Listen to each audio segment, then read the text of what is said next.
இந்த கேஆர்பிஎல் அப்படின்ற ஒரு ஸ்டாக்கை பத்தி ஒரு 3 வருஷத்துக்கு முன்னாடி நீங்க சொன்ன மாதிரி எனக்கு ஒரு ஞாபகம். பட் இப்பல்லாம் ரீசென்ட் டைம்ஸ்ல அத பேசுறதே இல்லையே சார். Small cap. ம். அதுவும் நான் எப்போ பேசினேன்னா, நம்ம ஊர் பாகவதர் என்ன சொன்னாருன்னா, வேர்ல்டுக்கே அரிசி சப்ளை பண்ணுறேன்ட்டு அரிசி இருக்குன்னாரு. விலைங்க குபு குபுன்னு ஏறணுன்னு இங்கே பேன் பண்ணிட்டாரு. இந்த கேஆர்பிஎல்லோட அரிசியை வாங்கிறதுக்கு அமெரிக்கன் சூப்பர் மார்க்கெட்டில் ம். எல்லாரும் போய் ஒத்தனுக்கு ஒத்தன் அடிச்சுக்கிட்டான். ஆமா சார். அப்போ எஸ். கேஆர்பிஎல் எல்டி ஃபுட்ஸை பற்றி அப்போ பேசினேன். ஓகே. இப்போ என்னன்னா கேஆர்பிஎலோட பிஇ வந்து 18 தான்.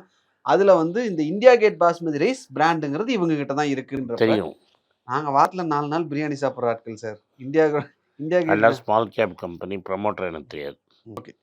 பிரியாணி சாப்பிட்றேன் அப்படின்றதுக்காக வேணா 1, 2 வாங்கலாம். இல்ல பிரியாணி வாங்குற காசுல அதை வாங்கலாமா சார்?